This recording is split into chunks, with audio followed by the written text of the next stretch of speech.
It's Tuesday, March 9th. It's franchise tag deadline day, unless it gets pushed back, but it sounds like it's going to stay today. A lot of news between last night and early on today that I want to break down, discuss, grade some trades. This is actually uploaded as a podcast episode, but I thought I would upload it as a video because there's some key talking points here, and maybe not everyone's a huge podcast guy. So both as a podcast episode and as a video here. I'm going to tell you what I'm going to break down in this episode real quick.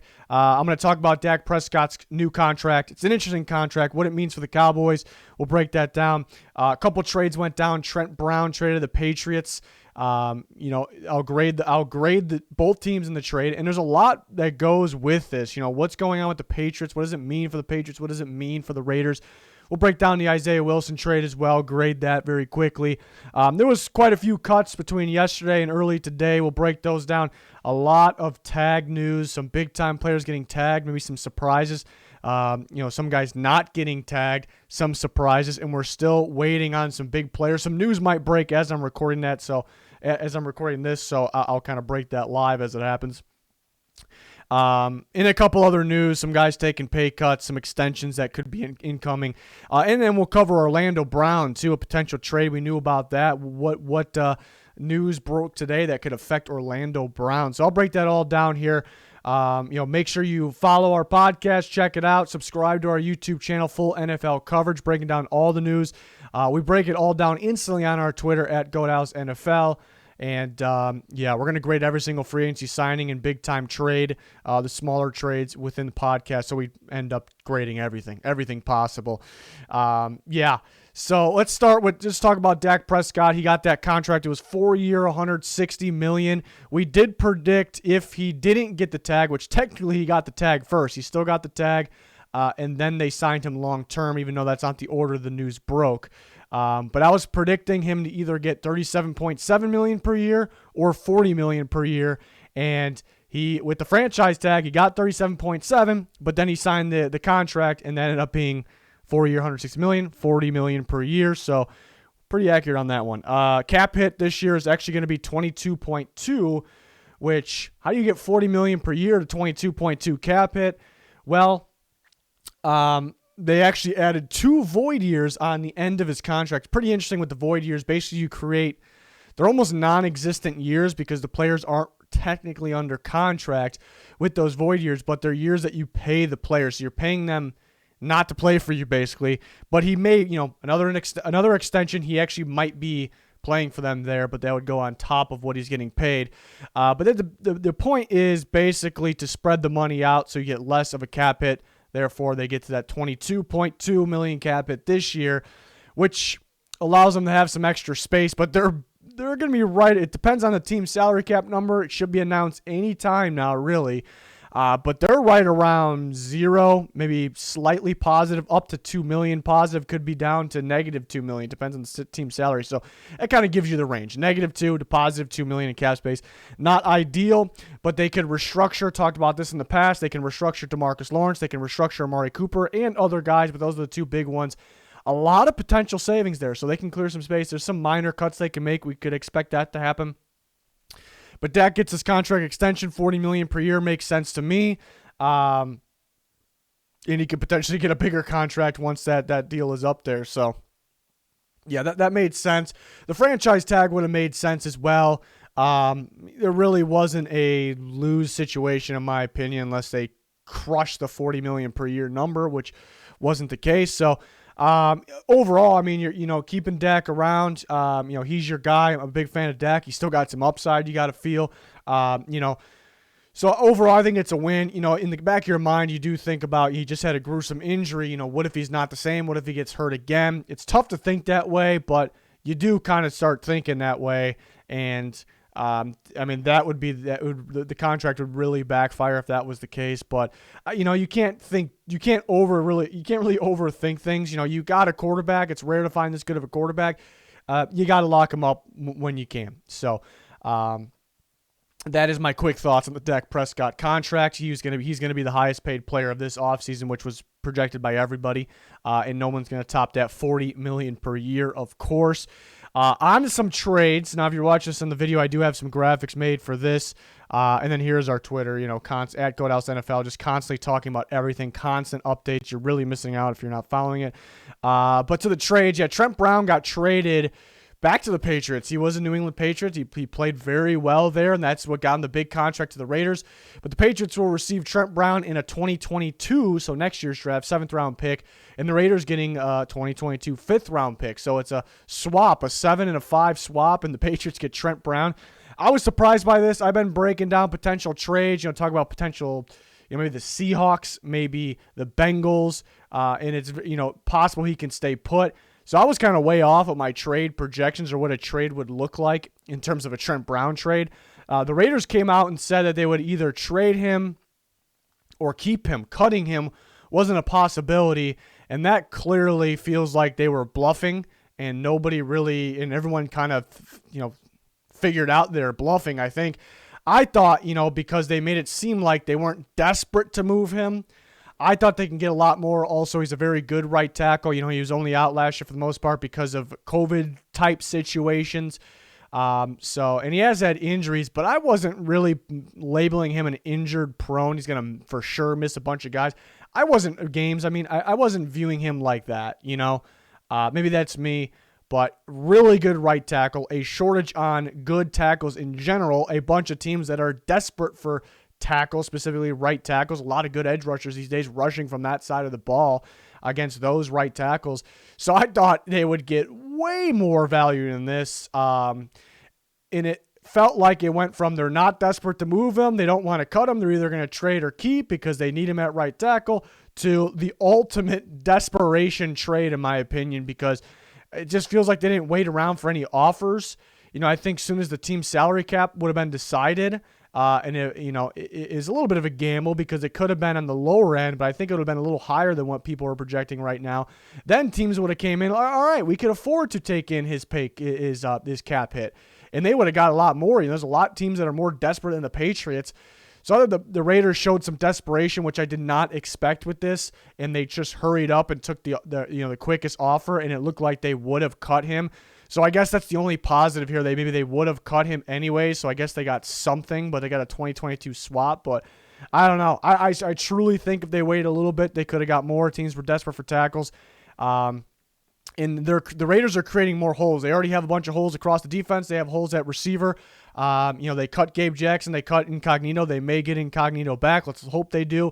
But as of now, they got holes at guard, and they got a hole at right tackle they created. So they're creating more holes on top of the holes they have. They're getting rid of guys and clearing space, but they're creating situations where they have to use more of that space, and nothing is guaranteed because it's a bidding war out there. Other teams will fight for other players. So, it's a major fail if they don't go big in free agency. So quick grades. I gave the Patriots an A+. He took a pay cut on top of it. I don't know if he would have taken a pay cut elsewhere. I know teams would have offered way more than what the Patriots did if they know he would have taken a pay cut for them as well, but won't know that, I suppose. He takes a big pay cut playing with the Patriots. We know he's a fit. They have the ability to move on from some guys. We'll talk about that in a little bit, but yeah, it's an A+ deal for the Patriots. And then grading it for the Raiders, I'm not a fan of it for the Raiders. I gave it a D+. The only reason it's on an F is because at the end of the day, they do clear $14 million in cap space. I just thought they got desperate too early at this point. I really thought they could have got more if they waited just a little bit. I mean, look at the shortage at tackles.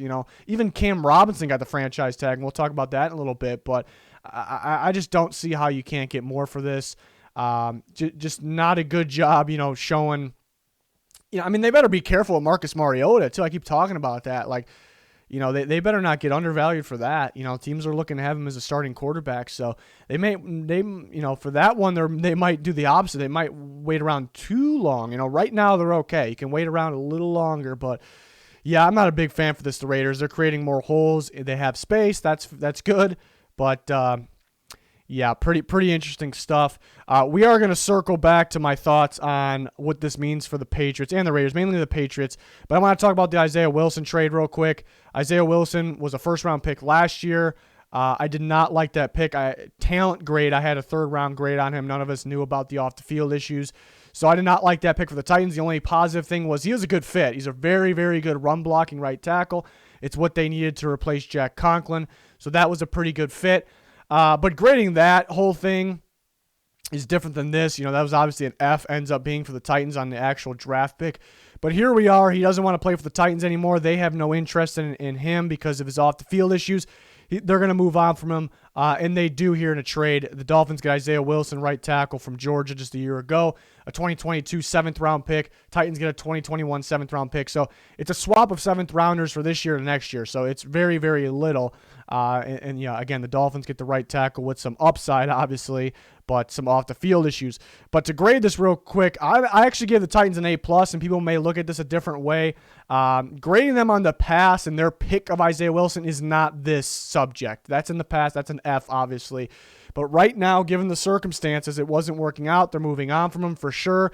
If they cut him, they lose $2 million in cap space. And they were going to do it if they had to, too, because they just did not want him in that locker room or on the team, and he didn't want to be there. And the Titans were short on cap space. So cutting him, -2 cap space. Trading him, they create over $2 million in cap space. So they trade him anything. They were taking anything because they did not want to cut him. Teams knew that too. So that kind of worked out. He's got a little scared for a second. Teams knew that. They were just going to wait till he's going to cut him. Maybe they were going to cut him, maybe you thought, but end up trading him. So it's an A+. Obviously grading them on their decision to draft Isaiah Wilson is a totally different story. And the Dolphins, I'll give an A+ too. Funny thing is, he's still got to pass a physical. That's no guarantee. And I don't like his character. I don't like the off the field stuff, but maybe he figured it out. Maybe he wants to play football. It's a low risk trade for the Miami Dolphins. They don't even lose a pick. They trade this year 7th for a future, and they get a future 7th. So I like this. The only downside is, do they kind of hold off on what do they do at the right tackle? Do they, all right, we're good now because we got Isaiah Wilson? Do they think like that, and then maybe he has off the field issues, and then he's not there? But they do have guys that can fill in that spot. I like Robert Hunt at guard, but he can play right tackle there. They have Jesse Davis as well. That's really the only downside, but it's so low risk, and you kind of fill the need with very, very cheap without even giving up a draft pick in total. So, A+ for both teams. Very small trade.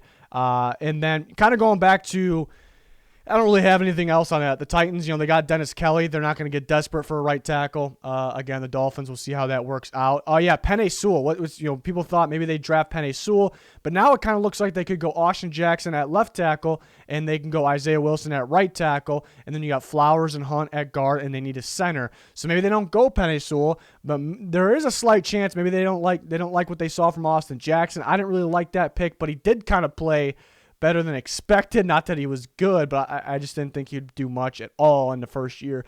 So who knows? Penei Sewell is an upgrade at the end of the day. So maybe they're still in the Penei Sewell sweepstakes here.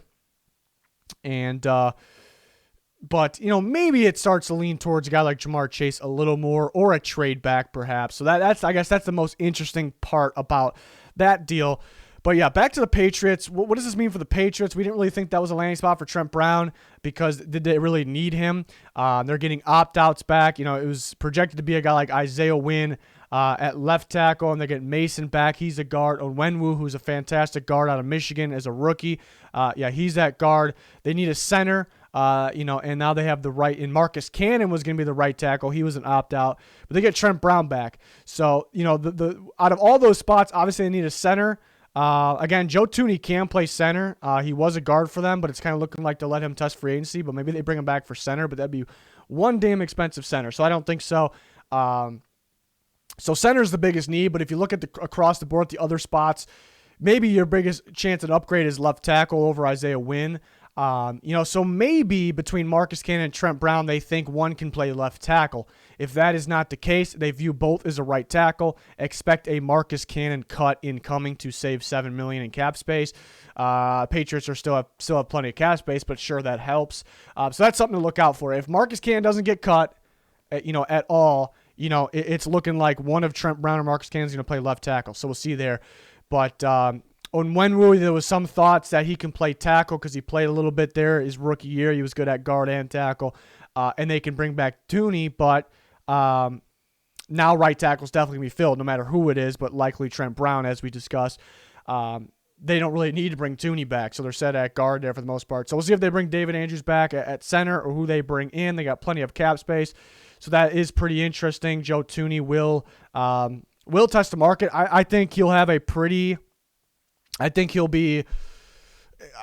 people will be after him, I guess, because Brandon Scherf got franchise tag, which we'll talk about that in a little bit. A little surprising because it's very, very pricey, but they could reach a deal that ends up bringing that price per year down. Mainly the cap hit is what they're focused on there, but Washington does have a good amount of cap space. We'll talk about that in a little bit. But basically, him getting taken off the market, it was Scherf and Tooney, among other guys. But in terms of the big guys, the sure things, just about guys that'll get paid more than $10 million per year. Easily over that. They were Scherf and it was Tooney. And now Scherf off the board, Tooney available. A lot of teams going to be after him. So this is kind of a loss, the Scherf tag for teams that like kind of barely had any cap space or maybe didn't or only had enough to make a move for a guy like Tooney. I think his price got driven up with Scherf off the board because all those teams that want a top-tier guard are going to be in on Tooney, and there's going to be a bidding war. The price is going to go up. So those teams, I was going to say Seattle, but Seattle just kind of cleared space with Carlos Dunlap. But, I think a team like Minnesota, top of my head, there's a lot of teams. Those teams, it might be a loss, an L on the day with Scherf getting tagged. Really has nothing to do with them at first glance, but that's just one example. But any other team that needs the Steelers, team like that could use an interior guy. The Bills may need an interior guy.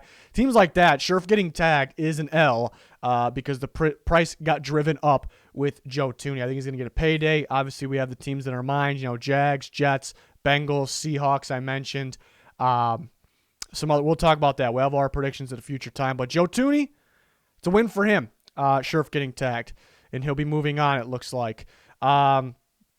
Looking at, speaking of the tag, Brandon Scherf got tagged. I kind of talked about that. A little surprising because, it's $18 million. That's a lot. The highest paid guard at the moment was Brandon Brooks, slightly over $15 million. He gets paid. So Scherf just destroying that and destroying the guard market while he's at it. Maybe it's good play by him and his agent. Maybe they're kind of declining any kind of a problem with the franchise tag, and why people always act like the franchise tag's so terrible for players. It's really not. I mean, some instances, but you have the ability to do this. You have the ability to, have the price go up over time like it is with $18 million with Scherf. But yeah, he could have played hardball. Could have been, I'm not accepting this deal. I'm not accepting this deal. And then, he gets more money this year, really. But then you do have the security of a long-term contract, definitely how, I guess, is good in a way. That's interesting. We'll see. It would be ideal for Washington to pretty much cancel out that franchise tag, reach a long-term deal, and get in that. I mean, I think $16 million per year is too much even. But even if they drop it down to there, that would be ideal because 18 is just too much. But really, Washington's going to focus on quarterback, receiver, mainly a couple other things. But they have cap space, so it's not the end of the world, I guess. I just don't really love it. And once the franchise tag period ends, we will grade all the franchise tag decisions. So if you're waiting for that will happen. Marcus May got tagged as expected. It's going to be around $10.5 million for the Jets there. That made sense to me. Can't rule out a long-term deal, but it made sense. New coaching staff, new defensive scheme. I'm confident he'll work in Robert Saleh's scheme. And, but you want to be safe. It's a good trial run here. So give him the tag, extend him either during, whenever it is, next year if you have to there. So that made sense to me. Leonard Williams tag, a bit pricey for the Giants. So really not ideal. It's going to be around 19.4. That's elite pass rush money, edge rush money. He is a good pass rusher. He's not technically an edge rusher. So that is a bit pricey, and the Giants were clearing some space, but they were thin. So now they're kind of back to, they're going to be negative at the moment unless they can reach a long-term deal. Let's get that price, at least if we can get it around $17 million per year, it saves a bit of money there. So that would be ideal. So Leonard Williams was tagged. He's a fantastic player. I guess it's key for the Giants to get him back, but $19.4 million is quite a bit. Chris Godwin got tagged. It's $15.8 million for him. For most receivers, it would be that. For most, not all. That was expected because a long-term deal for Chris Godwin would have been too much, in my opinion. It probably would have been a little bit over that $15.8 million. So on top of that, Shaq Barrett was the other option. His tag would have been $19 million around there. I think it'd be slightly cheaper in terms of the contract. So it's kind of a win-win there in my opinion. And then a surprise, Cam Robinson gets the franchise tag. Cam Robinson, the left tackle of the Jacksonville Jaguars. I really thought this was going to be a free agent, but they tag him. They like the idea of him for a left tackle. Hasn't been bad and does still have upside, but if there was a weaker spot, maybe it was that. But it's not terrible here, but it's just really a surprise. And I thought the Jaguars were not only a candidate, but maybe a leading candidate for trading for Orlando Brown from the Ravens, because he's supposed to be traded as well, and we've covered that plenty of times. So this could be not for sure, could be actually a loss for the Ravens with Cam Robinson getting tagged, because I thought the Jaguars were going to be the highest bidder. Could be wrong for Orlando Brown offering that 25th pick. The question was the Colts we thought could be interested. I just don't know for sure on that one. I don't think they would offer the 21st on top of it. Washington, I see a good fit, but would Washington offer the 19th pick? I don't think so. So they're got to be hoping for a collection of day 2 picks. Maybe the Chargers are involved in that. A possible swap deal is in play with the Colts, but again, unlikely. Washington football team a little more likely. So they could have a swap, move up in the first round, get some later picks as well, or a package of day 2 picks from Washington or the Chargers. There could be a surprise team, of course. But that's pretty interesting. I think this also hurts. Cam Robinson getting tagged really hurts teams that need tackles. A lot of teams. There's a major shortage on tackles in general, but looking at free agency, luckily the draft is good, loaded with tackle talent, but at the same time, only a handful of guys are going to be instant impact. So those teams that are win now teams that also need a tackle that can help them win now. Major loss for them with Cam Robinson getting tagged. Trent Williams going to get paid a lot after that. There are some drop-offs, so that's pretty interesting. Those are the tags so far. I mean, there was tags that we covered in the past, Justin Simmons, Taylor Moton, players like that. Big news, Kenny Golladay is not going to receive the tag, which that would have paid $15.8 million, which would have been a good deal for the Lions. He's going to be a free agent, which is a bit of a surprise. It's kind of a loss for the Lions, but we can wait and see here, because what I'm beginning to think, Kenny Golladay wasn't happy with extension talks in the past. What if, the Lions kind of gathered that he would have been very upset, playing under the $15.8 million tag, because that is pretty underpaid for Kenny Golladay, his talents. And he would not have been happy, so they're just going to try to reach a long-term deal. But at the same time, if you tag a guy, you can then, in the meantime, work on that deal. So that's kind of the downside. Maybe that's not happening. So Kenny Golladay, it's a big win for him. $15.8 million was the tag. What he'll get on the market, I'd say at least $18 million, which I love me some Kenny Golladay. I think he's still got upside, complete receiver. And I would want him on my team. But at the same time, paying a guy over $18 million per year while the draft is loaded, the younger guys are taking over, and they cost way, way less than that. It's a tough decision there, but a lot of teams will be scrambling. Or there's reports that teams were not expecting Golladay to be available, so they were already targeting the next tier of receivers. We'll say Juju Smith-Schuster, and Corey Davis, Curtis Samuel, guys like that, or if Will Fuller doesn't get the tags, it's just something like that.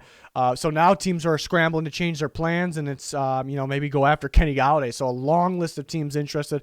We'll predict where he lands in the future. Hunter Henry won't be receiving the tag as we projected, because it was $12.7 million. It's a lot of money for a tight end, but tight ends are factors these days. These mismatched tight ends, everyone looking to add them. So maybe he can get there in a per year basis in terms of a contract. I think the Chargers would like him back. But $12 million might be pushing it. They may back out of that if the offer is around $12 million per year, and then other teams will be diving into a guy like Hunter Henry here. And then what would the Chargers do? Would they trade for Zach Ertz? Would they go for Jonnu Smith? Those are the top 2 options. You look at Gerald Everett. You look at Jared Cook. A lot of these would be downgrades. I mean, not all of them. A lot of these downgrades. Kyle Pitts is the A-plus scenario, in my opinion. You would have to trade up, though, while you have big needs on the offensive line. So the Chargers are creating needs. They didn't want to overpay for Hunter Henry. but they are kind of creating needs here. They have needs across the offensive line, tight end now, and they got to deal with that situation.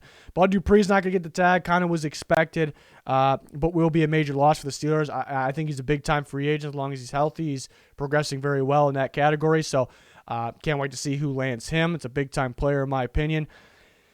Be curious to see what he gets on a per-year basis. And Allen Robinson, as we wait here, what time is it as I'm speaking? It's 1:39 p.m. Eastern time. Tag deadline closes pretty soon, actually. Again, we'll cover all that in a future video here later today, hopefully. But Allen Robinson is yet to get tagged. We kind of expect him to get tagged. We all did. And that would be a bit pricier than the other receivers, looking at $17.88 million in terms of the franchise tag for Allen Robinson. But on the open market, he probably gets over that, a little bit over that anyways. But it's a big one because it's a big time player. But you look at the Bears, to me it's tag and trade or it's tag and keep, whether it's play under the tag, which would make more sense to me, or tag and I guess extend. But either way, it's the same thing. Tag and trade or tag and keep. Not tagging him and letting him walk. I don't see them reaching a contract extension if they don't tag him. I just don't see that happening. I think if they don't tag him, I think he's on the open market. Everyone knows that. AR knows that. The Bears know that. So if they don't tag him, I think it'd be very bad because they would get a 2022 compensatory pick, third-round compensatory pick next year. I remember in return, that's all they would get. While trading him, you would think second round. At worst, they would get a this year third and maybe something late. That's kind of worst case. A this year third and like a sixth. I think that's the worst they would get around that range. They could possibly get a second. So I think it'd be a pretty bad move if they don't do something here, So and I kind of discussed they should have traded him at the trade deadline, and that this is what it's coming to here. So we'll see if what move they got here in the next hour or a couple hours here. So pretty wild. Again, waiting on Will Fuller. Who else we wait? Yannick Ngakoue, I once thought he would get the tag, and if you remember me talking in the last week or so, I was starting to believe he's not going to get the tag. I think the Ravens got some other targets. I kind of like Hassan Reddick for them, but there's some other guys I like that might be a little cheaper, better fits, and then, again, save a little money, let Yannick Ngakoue walk, also target some other guys. So that made sense, and Yannick Ngakoue can go somewhere else. So that's one to look out for because I once thought, yes, they'll tag him. Now I'm thinking no. And then we got Daryl Williams. Why the Bills would tag Daryl Williams, why they wouldn't, maybe a little more money than a long-term contract would cost or any type of contract. Why they would is because they could use him. He was very good last year, and they have a need at right tackle, perhaps, unless they think Cody Ford's going to play there or something, or they have a replacement that's cheaper. But I think there could be a bidding war for him because all these right tackles in general, are getting taken off the market. So Daryl Williams might get overpaid because of that. So if the Bills want him back, it actually might end up cheaper. Surprisingly, tagging him. So we'll see what happens there. I don't expect it. Jonnu Smith, another guy I think maybe the Titans should because it would cost $9.5 million, and that might be more than what his value is based on how he's played. But where's his value going forward? He's a mismatched tight end. I think he's got upside. Teams are looking for this guy, so his price might be driven up higher in that, actually. I think it's a win for the Titans that Hunter Henry did not get tagged because he's out there in the free agency market along with Jonnu Smith if they don't tag him, which I don't expect them to at this point. I once thought they would, but now I don't. But again, the Hunter Henry thing's a win for the Titans because teams will be going for him first, and that, if Jonnu Smith was kind of that Lone Ranger tight end out there, that price might be driven up in a bidding war, and the Titans would end up paying more than that tag or losing him altogether. But Hunter Henry out there helps a little bit, nothing major. Definitely helps. Some teams may prefer Jonnu Smith more of a weapon, because you can use him in different ways over Hunter Henry. So we'll see what happens there. Other tags I had, I was talking about this on Twitter. Bears just placed the franchise tag on Allen Robinson, so there we go. That answers that. Breaking news there. There it is. Bears placed. That's going to cost. That's going to cost $17.88 million, the tag for Allen Robinson. Now we wait. Now we wait to see if they reach a long-term deal while he's tagged. Maybe that's the least likely but possible. He plays under the tag or a tag and trade.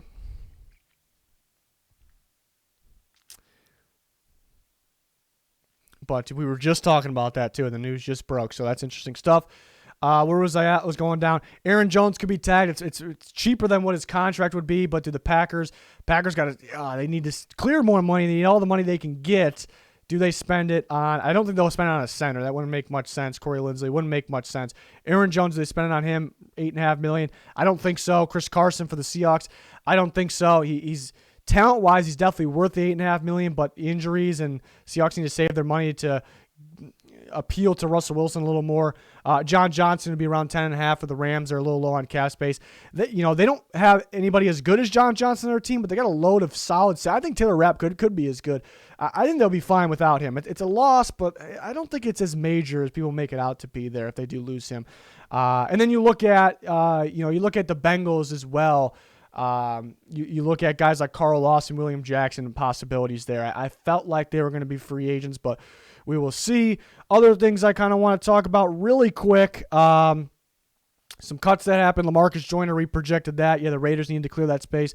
The Bears let go of Bobby Massey, which we predicted that made sense. Carlos Dunlap, interesting one for the Seahawks. They need that space to appeal to Russell Wilson a little more, but Dunlap did boost their defense and played very well, so that's tough. They kind of created a hole there.